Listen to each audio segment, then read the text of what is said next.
지난 시간에 마태복음 공부하면서 지옥에 대해서 이제 제가 설명을 하다가 이제 끝을 냈습니다.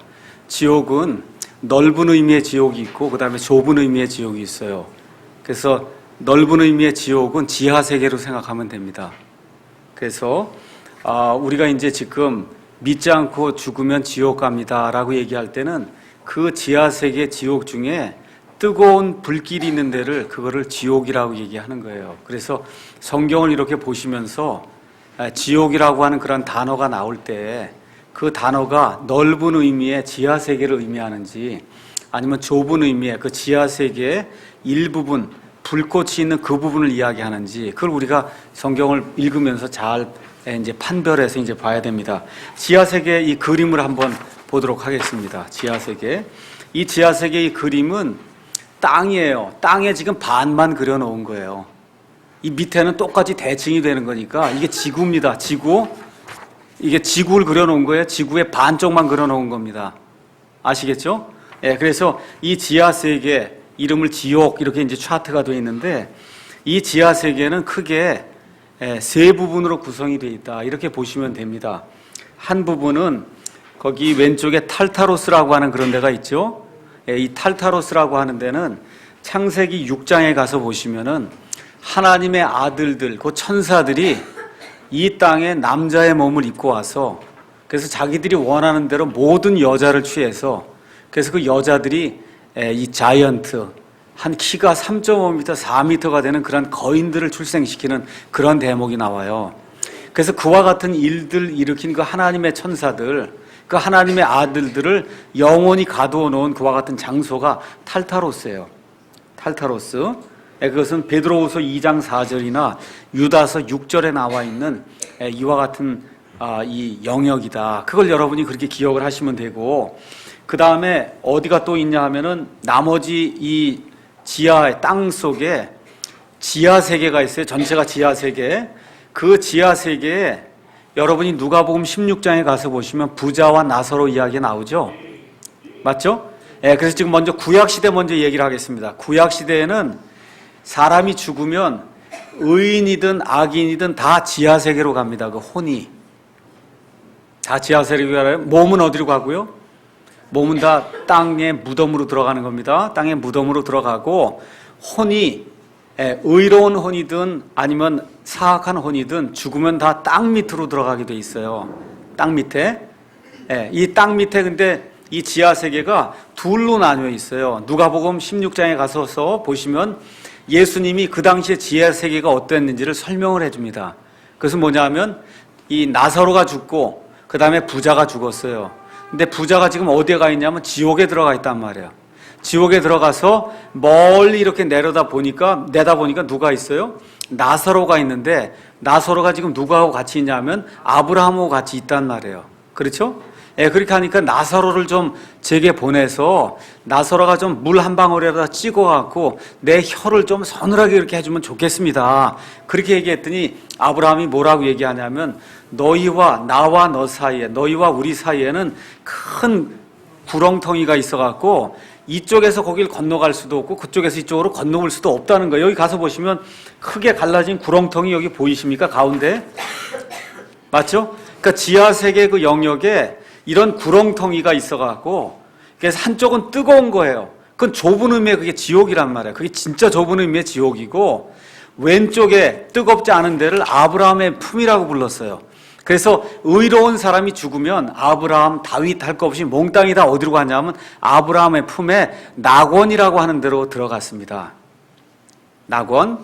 그래서 여러분이 사무엘기 상 가서 한번 보세요. 사무엘기 상 28장에 가서 보시면은 사울이 블레셋 사람들하고 전쟁을 하기 전에 하나님의 말씀에 여쭈어서 뭘 좀 물어보려고 하는데 하나님이 말씀하지 않으니까 누구를 쫓아가냐 하면 무당을 찾아가요.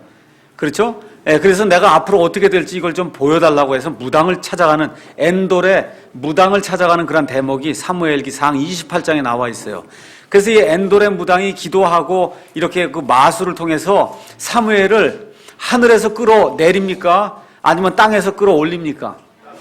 땅에서 끌어올려요. 사무엘기상 28장 가서 볼게요.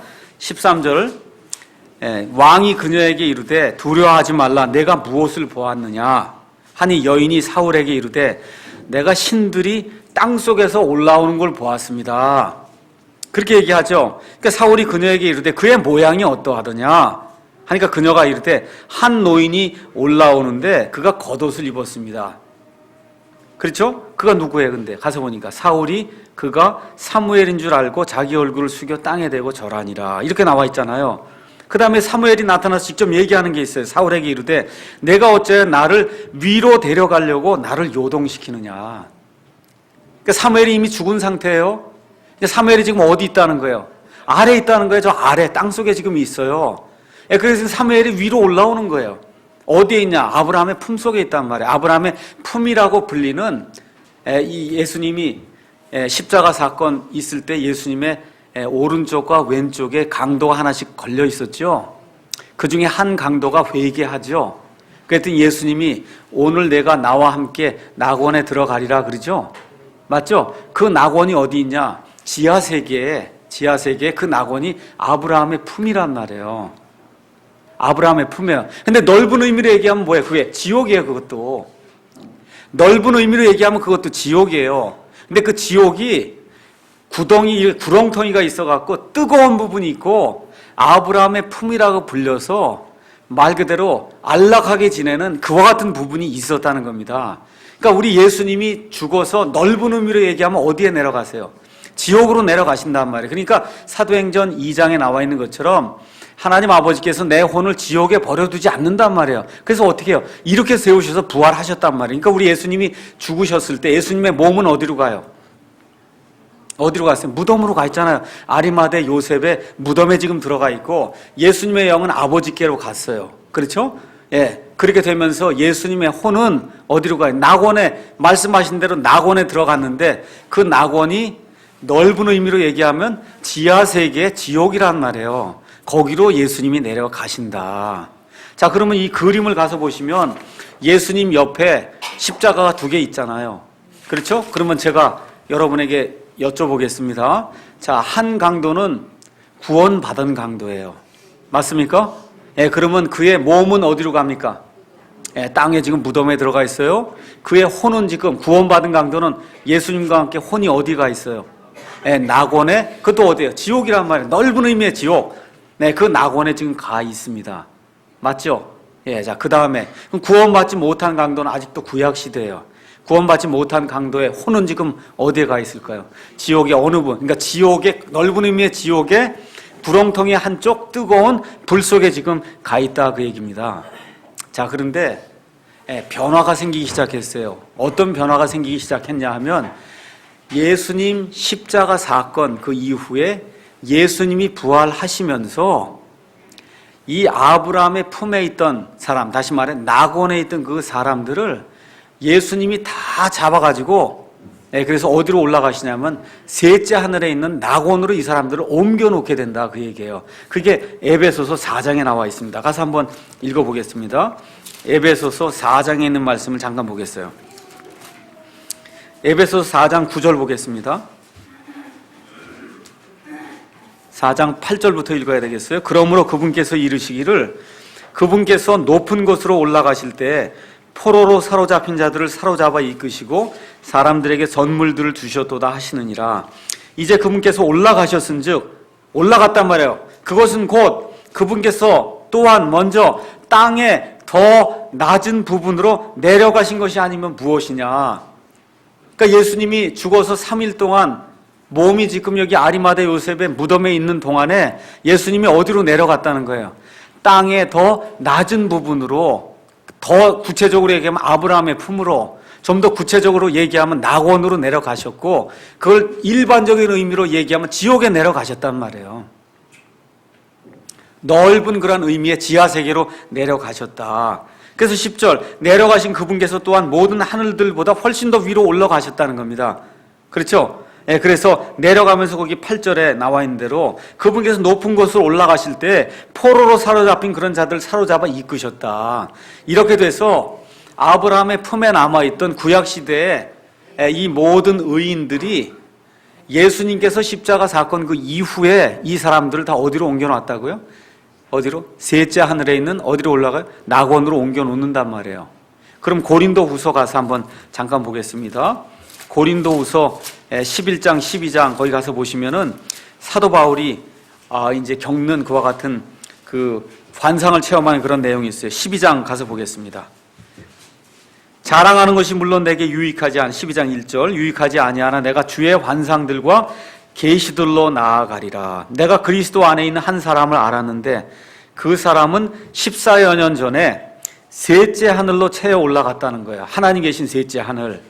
몸 안에 있었는지 내가 말할 수 없으며 몸 밖에 있었는지 내가 말할 수 없으나 하나님은 아시느니라. 그건 넘어뛰고 4절 그가 어디로 채어 올라갔다 그래요? 그가 낙원으로 채어 올라갔다. 이해하시겠죠? 낙원이 예수님 십자가 사건 이후로는 어디로 이렇게 이동이 돼요? 셋째 하늘로 이동이 됐다 그 얘기입니다. 그러니까 사도 바울이 지금 간 그 낙원은 땅속에 있는 아브라함의 품 그 낙원이 아니라 하늘 셋째 하늘에 있는 그 낙원으로 올라가게 돼요. 그래서 지금까지 그냥 계속 거기에 우리가 지금 죽게 되면 여기 나와 있는 이 사람들 구약시대 그런 모든 사람 지금 그 낙원에 가 있고 그래서 지금 그럼 그 땅 속에 있는 그 낙원은 지금 비어 있는 거예요. 그러면 지금 우리가 신약시대의 지옥을 얘기하면 그 넓은 의미의 지옥이나 좁은 의미의 지옥이 신약시대의 지옥은 같은 의미예요. 뭐만 있는 거예요? 십자가 사건 이후에는 불길이 넘치는 불꽃이 타는 그 지옥만 있는 거예요.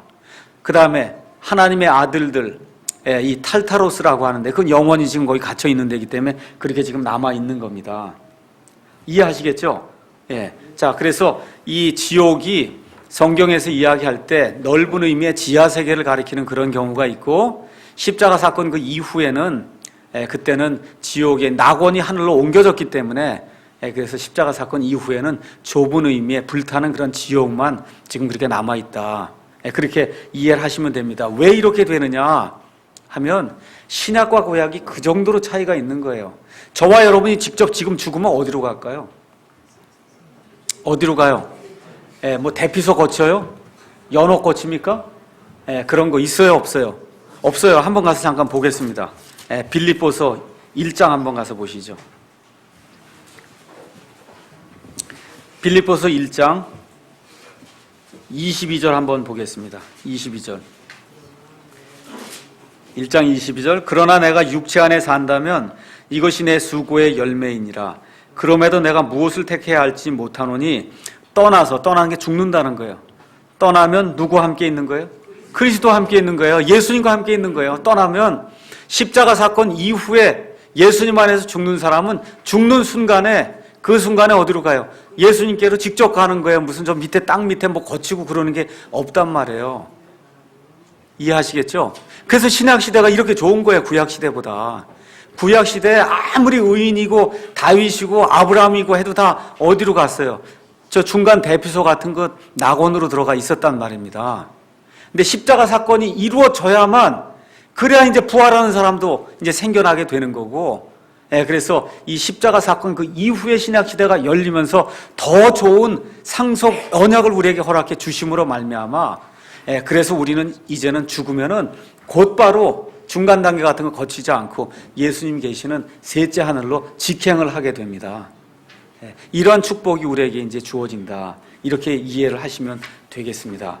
자, 그래서 그러면 예수님이 말씀하실 때 그 지옥, 뜨거운 불 이게 얘기할 때는 어떤 거라고? 지하세계 그 중에 여기 구렁텅이로 돼서 이게 나머지 한쪽에 이렇게 불꽃이 타는 그 부분을 그거를 지옥이라고 이렇게 이야기합니다. 아주 간단해요. 지금 여기 하와이 이런 데 화라산 있거든요. 화라산 거기 용암 나오는 거 아시죠? 예. 용암 나오는 거기가 지옥이에요. 그게 성경적으로 그게 지옥이에요. 얼마나 뜨거운지 이해하시겠죠? 여러분이 지하로 들어가면 말도 못하게 만도 이렇게 온도가 올라가는 거 아십니까? 지하 우리 멘틀 배웠잖아요. 지학 시간에 지리 이런 거 멘틀 밑으로 해서 더 들어가면은 도저히 상상할 수 없을 정도로 뜨거운 그런 데가 있어요. 성경이 거기가 지옥이라 그래요. 제 얘기가 아니에요. 제 얘기가 아니라 성경이 거기를 지옥이라고 이렇게 이야기를 합니다. 그러면 요나는 어디로 간 거예요?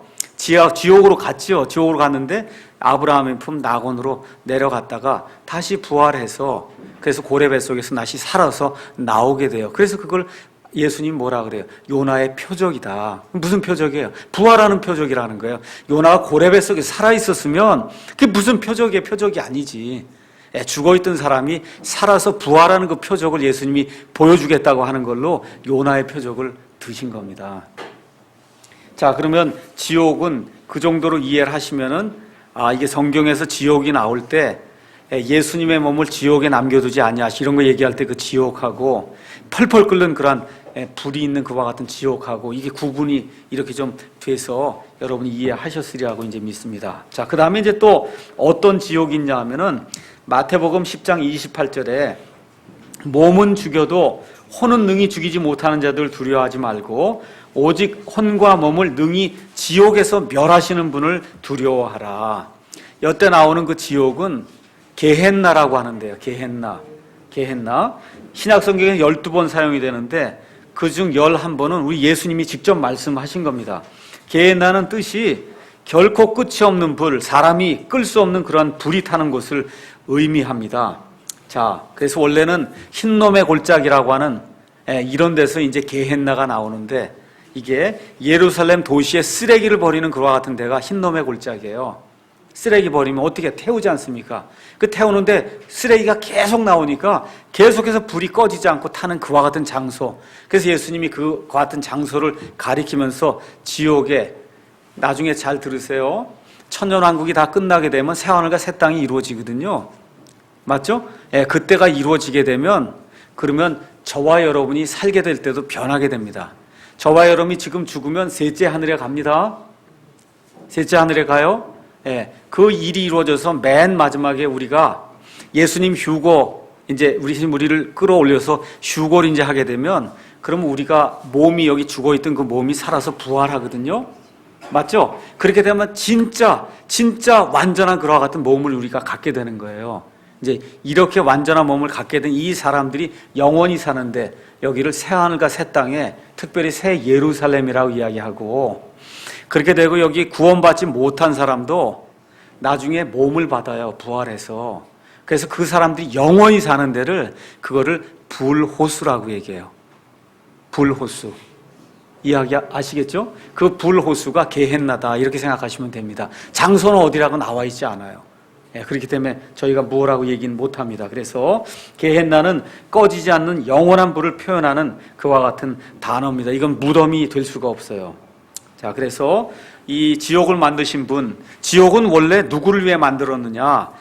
마태복음 25장 가서 한번 보겠습니다. 지옥은 누구를 위해 만들었냐? 이거 원래 사람을 위해 만든 데가 아닌데, 근데 이제 거기 가는 사람이 있어서 이제 문제가 되는 거죠. 25장 41절 보겠어요. 마태복음 25장 41절. 예수님이 이 땅에 이제 재림하셔서 그래서 천년왕국에 들어갈 자와 들어가지 못할 자를 나누는 대목이 마태복음 25장의 맨 끝에 나온 양과 염소의 이와 같은 그 사건입니다. 그래서 염소의 무리에 속한 왼편에 있는 자들에게 예수님이 저주를 받은 자들아, 너희는 내게서 떠나 마귀와, 여기 마귀가 지나게 돼 있죠. 이게 사탄 마귀를 얘기하는 거예요. 루시퍼 마귀를 얘기하는 거예요. 마귀와, 이게 개혁성경이 이게 또 문제를 일으키는 거죠. 그의 사자가 아니라 마귀에게도 천사가 있어요. 그의 천사들 위에 예비된 영존하는 불 속에 들어가라는 겁니다.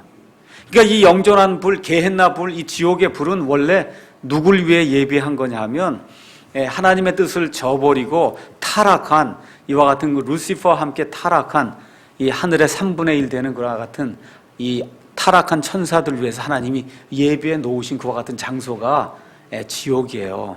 근데 하나님을 거부하는 그런 사람들이 나중에 이 마귀들을 위해서 마련해 놓은 그와 같은 장소로 간다. 성경이 그렇게 이야기를 하는 겁니다. 그래서 이곳은 어둠의 장소다. 그렇게 이제 이야기를 하고 있어요. 그래서 사도 베드로도 이 지옥의 어둠에 대해서 기록하고 사도 유다도 이제 기록을 하고, 그래서 성경은 처음부터 끝까지 지옥에 대해서 많은 말을 우리에게 이야기해 줍니다. 지옥의 특성, 그것 중에 하나는 지옥은 굉장히 깊고 넓다고 성경이 이야기합니다.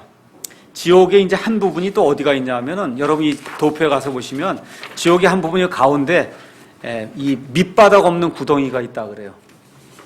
우리 옛날 개혁 성경에 무저갱이라고 있어요. 그러니까 밑바닥이 없는 구덩이가 있는 거야. 밑바닥이. 그러니까 그냥 쭉 떨어져도 밑바닥이 없으니까 여러분 바닥이 없으면 어떻겠어요? 이게 계속 내려가는 거예요. 그러니까 쉽게 말씀드리면 지구가 이렇게 있을 때 지구 한가운데 중심에 터널이 있다고 한번 생각해 보세요. 이게. 그래서 이게 쭉 떨어지면은 이게 인력이라고 하는 게 지금 이게 어떤 방식으로 우리가 작용이 되는지 모르지만 거기 중간에 딱 들어가게 되면 올라갔다 왔다 갔다 하는 그런 지역이 있단 말이에요. 그러니까 어떻게 돼요? 밑바닥이 없는 그런 지역이 있다니까, 이 중간에, 한중간에. 예. 그런 부분이 또 있다가 여기 밑바닥이 없는 이 구덩이에서 나중에 계시록 9장인가 가서 보면 거기에 갇혀있던 마귀들이 7년 반란기에 나와서 사람들을 엄청나게 박해하는 그와 같은 내용이 또 나와 있어요. 가면은 안 되는데요. 이건 제가 정말 예수님의 그 말씀이기 때문에 그냥 그대로 전해드리는 거예요. 이거 가서 살 수가 없는 데다. 그거를 하루도 아니고 영원 무궁토록 이렇게 산다 그러면 이게 얼마나 큰 저주입니까? 그렇죠? 그래서 예수님이 이 저주받은 자들아, 너희는 마귀와 그의 천사들 위해서 예비된 불 속에 들어가라. 예수님이 그렇게 저주를 내리는데 그 저주에 들어가면 그건 말도 할 수 없는 그런 저주죠.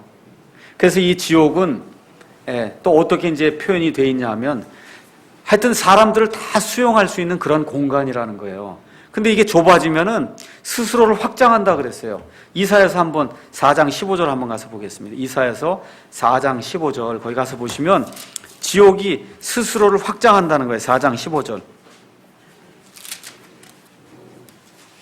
5장 14절 미안합니다. 5장 14절에 그러므로 지옥이 자기를 확장하고 한량없이 자기 입을 벌렸은즉 그들의 영광과 그들의 큰 무리와 그들의 영화와 또 기뻐하는 자가 거기로 내려가리로다. 지금 이렇게, 물론 지금 여기 얘기하는 그 지옥은 땅속에 있는 그와 같은 영역을 이야기합니다. 땅속에 우리와 같은 그런 바디, 몸을 입고 들어가는 게 아니에요. 근데 중요한 것은 뭐냐 하면 여기 누가복음 16장에 그 부자가 몸을 입고 있지 않습니까? 저기 나사로도 몸을 입고 있어요. 근데 완전한 몸은 아니에요. 이 몸이 부활해야 완전한 몸을 입는데 그래도 알아볼 수 있는 몸이고 뜨거운 걸 느낄 수 있는 몸이고 그런 몸이기 때문에 그런 뜨거운 데 가 있을 수가 있는 거예요. 이런 몸으로는 내려가서 1분 지나면 다 녹아버리지게 남겠습니까? 그렇잖아요. 여러분 하와이 화산 거기 가서 한번 1분만 있어봐요. 완전히 다 녹아버리지 그게 사람이 견딜 수가 있겠어요? 그거 아니에요. 그런 몸이. 그러니까 하나님이 그러한 엄청난 고통을 당할 수 있는 그런 몸을 예비해 두신다는 거예요. 그렇게 여러분이 이해를 하셔야 됩니다. 장소는 밑이라고 성경이 얘기하니까 그와 같은 밑이 있다. 그렇게 생각을 하시면 됩니다. 그래서 지옥은 절망의 장소예요. 그래서 예수님을 믿지 않는 그와 같은 악인들이 궁극적으로 영원토록 살아야 될 곳이 어디냐? 불호수. 여기가 이제 위치는 어디라고 나와 있지 않은데 이것이 게헨나 지옥이다. 이렇게 이제 생각을 하시면 됩니다. 그래서 게헨나 지옥은 맨 마지막에 오는 그런 지옥이고 그 외에 성경에 나와 있는 지옥은 다 땅속에 있는 거다. 그 땅속에 있는 그 지옥 중에 좁은 의미의 뜨거운 불이 있는 그런 지옥이 있고 넓은 의미의 지옥은 예수님도 한번 내려간 적이 있는 그런 낙원 부분을 이야기한다. 그래서 낙원과 그 다음에 여기 구렁텅이 맨 끝에 가면 뭐가 있으면 무저갱이 있는 거예요. 무저갱. 이렇게 있고 한 부분에 여기 불타는 그와 같은 지옥이 있거든요. 이거 전체를 합쳐서 지하세계의 의미로 지옥을 성경이 이야기할 때가 있다. 그래서 그렇게 이해를 하시면은 여러분이 혹시 한영 찬송가나 이런 데 가서 보시면 영어로 된 사도신경이 있을 거예요. 전능하사 천지를 창조하신 하나님 아버지를 내가 믿사오며 쭉 나오잖아요. 거기 가서 보시면 예수님에 대해서 십자가에 죽으시고 그 다음에 부활하사 전에 무슨 구절이 있냐면 He descended into hell 구절이 있어요. 그분께서 지옥에 내려가셨다 그 구절이 있단 말이에요. 근데 이게 이해가 안 되니까 아이고 예수님이 왜 지옥에 내려갔냐 이해가 안 되니까 우리말 사도신경에는 그걸 빼버렸잖아요. 그렇죠? 그래서 어디 십자가에 달리시고 그 다음에 부활했다만 지금 적어놨지 지옥에 내려갔다는 게 지금 기록이 안 돼 있습니다. 왜 그러냐면 이해가 안 되니까. 그래서 여러분 한번 한영 찬송가 있으시면 사도신경 한번 가서 보세요. 거기 나오는 그 He descended into hell 지옥으로 내려가셨다 할 때 그 지옥은 넓은 의미의 지하세계, 좁은 의미로 얘기하면 낙원, 아브라함의 품이다 이렇게 생각을 하시면 뭐 성경적으로 딱 맞는 그와 같은 해석이 되는 거예요. 그래서 그거를 저희가 뭐 사도신경 같은 거 믿지는 않습니다. 하지만 과거에 그런 많은 사람들이 성경에 나와 있는 대로 사도행전 2장에 사도 베드로가 선포한 것도 예수님 지옥에 갔다는 거거든요. 근데 그 지옥은 불타는 그런 지옥이 아니다. 지하세계 그 일부의 아브라함의 품에 낙원이다. 그래서 그 낙원에 누구도 함께 갔어요? 십자가 옆에 달린 그 강도 중에 하나도 그 안에 들어갔다가, 그래서 예수님 부활하시면서 낙원에 있는 사람들 다 어디로 옮겨요? 셋째 하늘로 옮기게 되거든요. 그래서 지금 그 부활하신 그 이후에 죽는 모든 사람, 예수님 안에 있는 사람은 직통 거기 예수님 계신 그곳으로 가게 된다. 성경이 그렇게 이야기하는 겁니다. 자, 그럼 지하세계 얘기는 충분히 제가 했으니까 그렇게 하고 넘어가도록 하겠고요. 그럼 마태복음 다시 5장으로 넘어가서 5장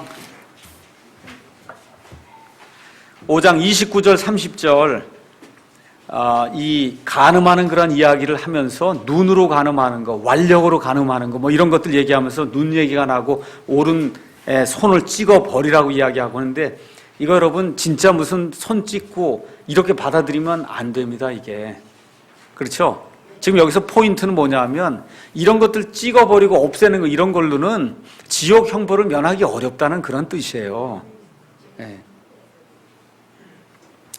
자, 그래서 마태복음 10장 28절에 있는 말씀하고 이제 역시 비교해 보면 율법의 의의를 추구하려고 하던 하늘의 왕국을 기다리던 그런 유대인들에게 해당되는 그런 말씀이다. 뭐 앞뒤 내용을 보면 금방 알 수가 있습니다. 자, 이거 끝나고 나서 이제 31절에 또 일러스되 누구든지 자기 아내를 버릴 자는 그녀에게 이혼 중서를 줄지니라 하였으나 나는 너희에게 이르노니 누구든지 음행이 아닌 다른 이유로 자기 아내를 버리는 자는 그녀로 하여금 간음하게 하며 또 누구든지 이혼당한 여자와 결혼하는 자는 간음하느니라. 지금 여기 이제 예수님이 이혼에 대한 그런 이야기를 하시는데, 이혼과 결혼에 대한 그 자세한 내용은 마태복음 19장에 있어요. 그래서 마태복음 19장에 가서 제가 자세하게 이제 설명을 할 겁니다. 다만 지금 한 가지 말씀드릴 수 있는 것은 음행의 연고 외에는 하나님이 이혼을 허락하지 않는다는 거예요. 지금 누구에게 지금 주는 거예요, 이것도? 지금 일단은 1차적으로 이스라엘 백성에게 일단 주는 겁니다. 근데 이제 나중에 고린도전서, 고린도후서에 가서, 특히 고린도전서에 가서 결혼하는 신약 시대 사람들의 결혼과 이혼에 대한 그런 내용이 나중에 또 계시로 주어지거든요. 그러니까 그거를 종합적으로 해서 하나님이 처음에 이혼하도록 만들었어요? 아니에요. 아니죠. 사람이 완악하기 때문에, 강팍하기 때문에 할 수 없이 모세가 이혼하도록 허락을 한 겁니다. 그렇죠? 이렇게 됐는데 지금 예수님이 오셔서 음행의 연고 외에는 하면 안 된다 이렇게 말씀해 주시고, 십자가 사건 이후에 고린도 교회에 보낸 그런 편지를 통해서 이런 경우에는 남자와 여자가 분리가 될 수 있다는 그런 말씀을 해 주시거든요. 그래서 이 모든 것들을 패키지로 다 정리를 해서, 그래서 마태복음 19장 설명을 할 때 그때 결혼과 이혼에 대해서 제가 다시 한번 정확하게 이제 말씀을 드리도록 하겠습니다. 자, 그래서 이 이혼, 이 이야기는 상당히 이스라엘 백성에게서 중요한 얘기예요. 왜 그러냐면 이스라엘 백성은 땅을 상속을 받는 거예요. 애가 없으면 재산을 상속받을 수가 없는 거예요. 그러니까 이 이혼이 이스라엘 백성에게 있어서는 종족을 유지하기 위해서 이 이혼 문제를 엄격하게 다루지 않으면 안 될 그런 상황이 이제 있었습니다. 그래서 이혼이 특별히 말라기 2장 10절에서 16절 거기도 가서 보면 이스라엘 백성이 바벨론 포로 생활하고 돌아와서 이 말라기 시대가 이제 왔어요. 예수님 오시기 400년 전쯤에도 이혼 문제 가지고 극심했단 말이에요. 그저 그냥 남자가 살다가 싫으면 여자를 버리고 이혼 증서 하나 써주고는 가서 버리고 이렇게 했단 말이죠. 이게 안 된다고 하나님이 이제 말씀하면서 마태복음 바로 옆에가 말라기니까 찾기 쉬우니까 말라기 2장 10절에 가서 한번 보겠습니다. 왜 이혼하면 안 되느냐 하는 그 내용만 하나 보고 넘어가겠습니다. 2장 10절, 말라기 2장 10절. 우리 모두에게 한 아버지가 계시지 아니하냐? 하나님께서 우리를 창조하지 아니하셨느냐? 어찌하여 우리가 우리 조상들의 언약을 더럽힘으로 각 사람이 자기 형제를 대적하며 배신하느냐? 이거 얘기하면서 11절에 유다는 배신하였고 이스라엘과 예루살렘 안에서는 가증한 일이 저질러졌나니 유다가 주께서 사랑하시는 것, 즉 그분의 거룩함을 더럽히고 이방신의 딸과 결혼하였느니라. 이 얘기가 나오면서 14절에 그럼에도 너희는 이르기를 어찌된 까닭이니까 하는도다. 그 까닭은 주께서 너와 내가 어려서 취한 아내 사이에 증인이 되셨기 때문이라. 내가 그녀를 대적하여 배신하였으나 그녀는 여전히 내 짝이요 내 언약의 아내니라. 15절 중요한 말씀이에요. 그분께는 영의 여분이 있었으되 그분께서 오직 하나를 만들지 아니하셨느냐? 어찌하여 하나만 만드셨느냐? 이것은 그분께서 하나님을 따르는 씨를 구하고자 하심이라. 그러므로 너희 영을 조심하여 결코 어려서 취한 아내를 대적하며 배신하지 말지니라. 아담을 위해서 하나님의 영의 여분이 있었단 말이에요. 그러니까 얼마든 여자를 많이 만들 수 있었다는 얘기예요. 또 남자도 많이 만들 수 있었다는 얘기예요. 근데 하나님이 아담을 위해서 몇을 만들어요? 하나만 만든다는 거예요. 왜 하나만 만드냐? 하나님을 따르는 그런 씨를 그걸 만들기 위해서 하나님이 하나만 주셨다는 겁니다. 근데 사람이 자기 뜻을 따라서 하다 보니까 심지어 아브라함도 다윗도 다 일부 다처를 그걸 시행하거든요. 그 결과가 뭐예요? 그걸 인해 엄청난 고난을 당하게 된다 그 얘기입니다. 그래서 그런 이야기들이 이제 하나님이 그 결혼하고 하는 그런 모든 이야기들하고 신약시대 결혼하는 거하고 다 합쳐서 패키지로 제가 마태복음 19장 설명할 때 다시 한번 제가 말씀을 드리도록 하겠습니다. 자, 그 다음에 33절에 다시 넘어와서 이 맹세하는 그런 얘기가 이제 또 나오죠. 옛사람들이 말한 바 너는 거짓 맹세하지 말고 내가 맹세한 것을 주께 이행하라 한 것을 너희가 들었으나 나는 너희에게 이르노니 결코 맹세하지 말라. 하늘을 두고도 하지 말 것은 하늘이 하나님의 왕좌이기 때문이요 땅을 두고도 하지 말 것은 땅이 그분의 발받침이기 때문이요 예루살렘을 두고도 하지 말 것은 예루살렘이 위대한 왕의 도시이기 때문이다. 지금 그렇게 이야기합니다. 그럼 이스라엘 사람은 누구를 두고만 맹세를 해야 되느냐? 신명기 6장 13절 한번 가서 보겠어요. 신명기 6장 13절.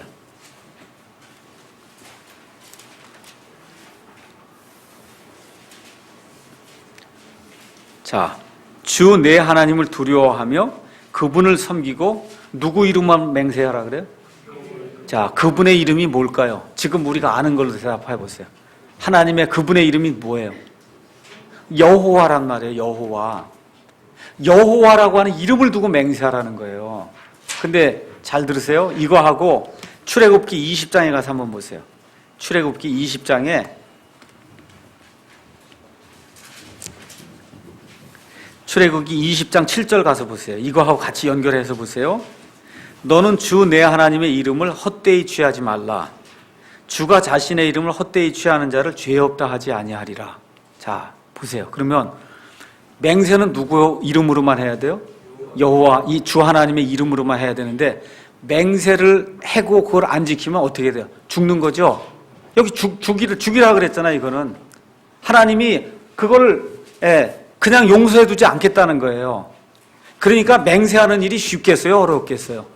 보통 어려운 일이 아니에요. 이게 이스라엘 사람이 맹세한다고 하는 건 목숨을 내걸어야 돼요. 자, 그러면 대언자가 오면 내가 하나님의 이름으로 하신 말씀을 전한다면 제일 첫 번째 뭐라 그래요? 주가 이같이 말하노라 하고 여호와가 이같이 말하노라 하고 시작을 한단 말이에요. 그러면 거짓 대언자들은 그렇게 할 수 있겠어요? 없겠어요? 없죠. 그러니까 그렇게 못하는 거예요. 예레미야나 이사야나 다니엘이나 누가 얘기하면 뭐라 그래요? 주가 이같이 말하노라, 여호와가 이같이 말하노라 했을 때는 내 목숨 내놨다 이런 얘기예요.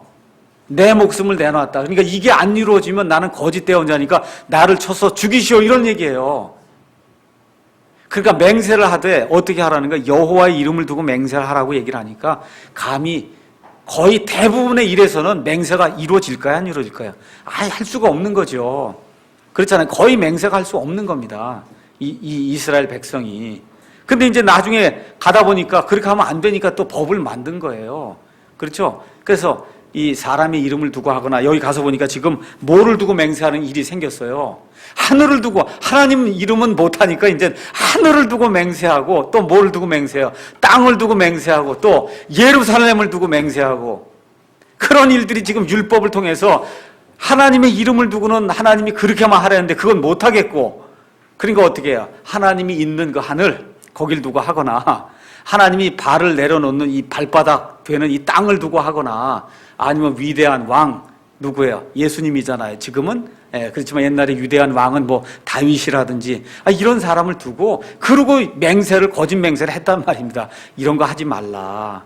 물론 여기 나오는 이 모든 말씀도 다 유대인들에게 일단 해당이 되는 거죠. 자, 그러면 마태복음 26장 63절 이런 데 가서 보시면은 그럼 법정에서 맹세하는 그런 얘기가 나옵니다. 마태복음 가서 한번 잠깐 보겠습니다. 마태복음 26장 63절. 지금 대제사장이 법정에서 심리를 지금 하는 중에 예수님에게 맹세하라는 거예요. 너가 말하는 게 진짜다. 그런 거 얘기할 때 63절에 대제사장이 말하는 것, 내가 너로 하여금 살아계신 하나님을 두고 맹세하게 하노니 내가 하나님의 아들 그리스도인지 우리에게 말하라. 그러니까 목숨 걸고 하라 그런 얘기죠 지금. 이런 의미에서의 맹세가 과거에 있었다는 겁니다. 유대인들에게. 이걸 이해하시고, 자, 그럼 오늘 나머지 부분은 오늘 지옥 공부했습니다. 그래서 이제 천국 공부를 잠깐만 하고 그리고 마치겠어요. 자, 여러분이 성경을 읽으시면 하늘이라는 단어가 나와요. 그 하늘 대부분의 경우 하늘로 번역이 돼 있고, 우리 한국 사람들은 하늘을 다 대부분 천국이라고 얘기해요. 천국.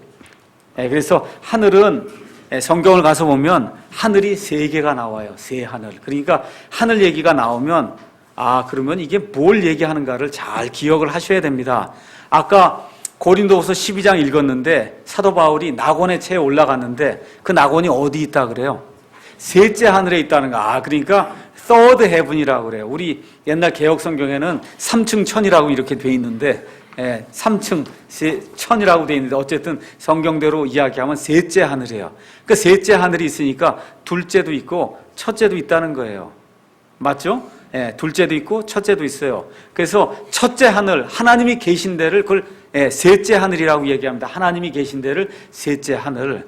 하나님과 함께 계속 하나님이 만들어 놓으시고 하나님이 영원 전부터 계시는 그와 같은 하늘이 있어요. 거기가 우리가 천국이라고 하는데요. 천국. 그러면 창세기를 가셔서 한번 읽어보시죠. 창세기 1장 가서 보겠어요. 창세기 1장 1절에 처음에 하나님께서 하늘과 땅을 창조하시니라 이렇게 돼 있죠. 맞죠? 이렇게 돼 있고, 이거를 다시 한번 설명하는 게 2장 1절에 다 해놓은 다음에 2장 1절에 이같이 하늘들과 땅과 그것들 안에 있는 모든 군대가 완성이 되니라 이렇게 기록이 돼 있어요. 자, 그러면 창세기 1장, 창세기 2장에 요약이 돼 있는 여기 하늘이 몇 개를 만든 걸까요? 이때 하나님이 몇 개를 만든 거예요? 그 2개를 만든 거예요. 맞죠? 하늘이 3개가 총 있는데 세 번째 있는 그 하나님 있는 그 셋째 하늘, 그건 이때 만든 게 아니고 둘째 하늘과 첫째 하늘을 하나님이 만들었단 말이에요. 그러니까 창세기 1장에 하늘과 얘기할 때 그 하늘은 온 우주 공간을 만들었다 그렇게 생각하는 그런 의미의 하늘이고, 그걸 조금 더 자세하게 하늘들과 그렇게 만들었잖아. 하늘들과 2장 1절에 그는 첫째 하늘과 둘째 하늘을 만들었다. 이런 걸 뭐 천지를 만들었다고 하늘을 만들었다고 그러면 이게 안 돼요. 복수는 복수로 해야만 그래 하늘이 2개가 있고 3개가 있고 이런 걸 우리가 알 수 있는 겁니다. 그래서 첫째 하늘은 여기 새들이 날아다니는데 구름이 있는데 대기권의 그 하늘, 그거를 첫째 하늘이다. 성경이 그렇게 이야기합니다. 그래서 예레미야 4장 25절이라든지 이런 데 가서 보면 내가 본즉 보라 사람이 없으며 하늘들의 새들이 다 도망갔다 하는 그런 의미의 그 하늘은 그건 첫째 하늘이에요. 첫째 하늘. 첫째 하늘은 아름다운 곳이지만 구원받은 우리 사람들이 가기를 원하는 그런 장소가 아닙니다. 새처럼 날아다니려고 거기 가려고 하는 사람 있어요? 그런데 아니죠. 둘째 하늘이 있어요. 둘째 하늘은 말 그대로 우주 공간이에요. 우주 공간. 해와 달과 셀 수 없는 그런 이 숫자의 별이 있는데, 그래서 예를 들어 창세기 22장 17절에 하나님이 내가 네게 복을 주고 복을 주며 내 씨를 하늘의 별들같이 바닷가의 모래같이 번성하게 하고 번성하게 하리라 이렇게 얘기할 때 하늘의 별들이 있는데 이것도 무한 공간이에요. 무한 공간. 사람은 생각해 볼 수 없는 그런 공간, 둘째 하늘입니다. 근데 사람은 이 둘째 하늘에 1960년대에 아폴로 우주 비행선 띄워갖고 겨우 그때 갔어요. 1960년대. 그 전에는 달에 뭐 토끼가 방아 찢는다 그러고 이제 다 그러고선 살았는데 1960년대 이후에 그때 이제 갔어요. 못 타고 갔냐면 로켓이나 뭐 이런 걸 타고 우주 왕복선 이런 걸 타고 갔습니다. 우주선을 타고. 둘째 하늘이 광대하고 아름답다 해도 우리가 영원히 거할 때가 아닙니다. 셋째 하늘은 사도 바울이 고린도후서 12장 2절에 이야기했듯이 내가 그리스도 안에 있는 한 사람을 알았는데 그 사람은 14여 년 전에 셋째 하늘로 채어 올라간 그 사람이다. 몸에 있었는지 내가 말할 수 없으며 몸 밖에 있었는지 내가 말할 수 없나니 하나님은 아시느니라. 여기 이 말씀을 한번 가서 보면 참 좋습니다. 12장 다시 한번 볼게요. 요새 천국 갔다 왔다는 사람이 얼마나 많은지 몰라요. 지옥 갔다 왔다는 사람들 얼마나 많은지 몰라요. 그저 다 가짜다 이렇게 생각하시면 됩니다. 진짜 천국 갔다 온 사람의 간증을 한번 제가 알려드릴게요. 3절 12장 3절 내가 이러한 사람을 알았노니 몸 안에 있었는지 몸 밖에 있었는지 내가 알 수 없으나 하나님은 아시느니라. 4절 읽을게요. 그가 낙원으로 채에 올라가서 말할 수 없는 말들을 들었는데 사람이 그것들을 말하는 것은 법에 어긋난다는 거예요. 사람이 말로 표현할 수 없는 그러한 데가 천국이라는 거예요. 이게 하나님 계신 셋째 하늘. 그러니까 그걸 말하는 것 자체가 불법이라는 거예요. 그러니까 진짜 천국 보고 온 사람은 말을 할 수 없는 거예요. 여러분 이해하시겠습니까? 사도 바울처럼 훌륭한 그리스도인이 어디 있어요? 하나님의 은혜에 의해서 루스드라 근방에서 돌에 맞아갖고 지금 죽어갖고 말이죠. 지금 올라갔단 말이에요. 근데 보고 와서 야 내가 굉장하다 그러고 떠벌렸어요? 그 떠벌리면 벌써 가짜라 그 얘기입니다. 뭐 지옥에 갔다 왔다 그러고 그거 다 가짜예요. 그 믿을 필요가 하나도 없어요. 다 가짜입니다. 뭐만 진짜냐? 이 성경에 기록된 그 말씀만 진짜예요. 성경에 기록된 그대로 있는 그 천국만 진짜고 거기 기록된 거기 있는 지옥만 진짜 지옥이지. 갔다 왔더니 미국 사람은 갔다 오면 아파트처럼 천국이 생기고 한국 사람은 어때요? 기와집이나 뭐 이렇게 생기잖아요. 이게 다 잘못된 얘기거든요.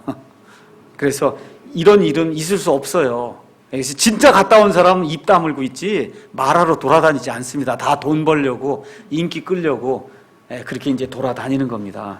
그래서 이걸 셋째 하늘, 보통 우리말로 여기를 천국이라 그래요. 천국. 수천 년 노력 끝에 사람들은 첫째 하늘에서 이제 둘째 하늘로 갔는데 이제 우주공항이 이제 발전해도 둘째 하늘에서 셋째 하늘로 비행기 타고 가는 일은 불가능하다는 거예요. 뭐로만 가냐? 거기 가려면 연료가 있어야 되는데 그건 예수님의 피만이에요. 예수님의 피. 그 연료를 통해서만 셋째 하늘로 갈 수가 있습니다. 예수님의 피에 의해서만. 그래서 우리 예수님이 뭐라 그러는 거예요? 사람이 다시 태어나지 아니하면 하나님의 왕국에 들어갈 수도 없고 볼 수도 없다. 그렇게 얘기하는 겁니다. 그래서 이 하늘은 셋째 하늘, 하늘의 하늘, 성경에 가서 보면 하늘의 하늘이라고 표현되어 있어요. 가장 높은 하늘 이렇게 이제 표현이 되어 있습니다. 그래서 거룩한 천사들이 이 하늘에 지금 하나님과 함께 거하고 있습니다. 그래서 우리 예수님께서 십자가에 달려 죽으셨다가 땅 속에 있는 지하세계, 지옥, 낙원에 가셨다가 거기서 이제 모든 사람들 이 아브라함의 품속에 있는 의인들을 데리고 어디로 가세요? 셋째 하늘로 가셔서 지금 셋째 하늘에서 하나님 왕좌 옆에서 대제사장으로 저와 여러분을 위해서 끊임없이 중보하는 그런 중보 사역을 하고 계신다. 성경이 지금 그렇게 이야기를 하는 겁니다. 그 셋째 하늘에 진짜 성막이 있단 말이에요. 모세가 봤던 그런 모든 것은 하늘에 있는 진짜 성막의 모형이라 그랬잖아요. 그러니까 여기 땅에 있던 그 성막에 제사장이 있었듯이 그 셋째 하늘 거기에도 진짜 성막이 있고 진짜 제단이 있고 진짜 제사장이 있는데 그 제사장이 우리의 제사장 예수님으로 거기에서 예수님께서 계속해서 우리를 중보하는 그러한 일들을 하신다. 그래서 고린도후서 5장 8절에 가서 보니까 내가 말하노니 확신에 차서 우리가 원하는 바는 차라리 몸을 떠나 어떻게 돼요? 주와 함께 있는 거다. 몸을 떠나면 그럼 어떻게 돼요? 주와 함께 있는 겁니다. 그래서 중간 대피소나 무슨 연옥 같은 거 이런 거 거치지 않고 십자가 사건 이후에는 죽으면 곧바로 예수님이 계신 셋째 하늘로 우리가 올라가서 거기서 기다리고 있다가 그러다 예수님 나팔 소리와 함께 이 땅에 내려오시게 될 때 어떻게 돼요? 예수님 안에서 죽은 자들이 먼저 부활해서 몸이 부활하면 우리가 먼저 죽어가 있으면 그 몸이 합쳐진단 말이에요. 그렇죠? 살아서 남아있는 사람들은 휴거가 돼갖고 순식간에 몸이 변화가 돼서 그래서 예수님의 몸처럼 영화롭게 그렇게 변화가 되면 그때 비로소 어떻게 될 수 있어요? 하나님의 왕좌 앞에 가서 살 수 있는, 그래서 하나님의 본성에 참여할 수 있는 그런 사람이 된다. 성경이 그렇게 이야기하는 겁니다. 오늘 여기까지 하도록 하겠습니다.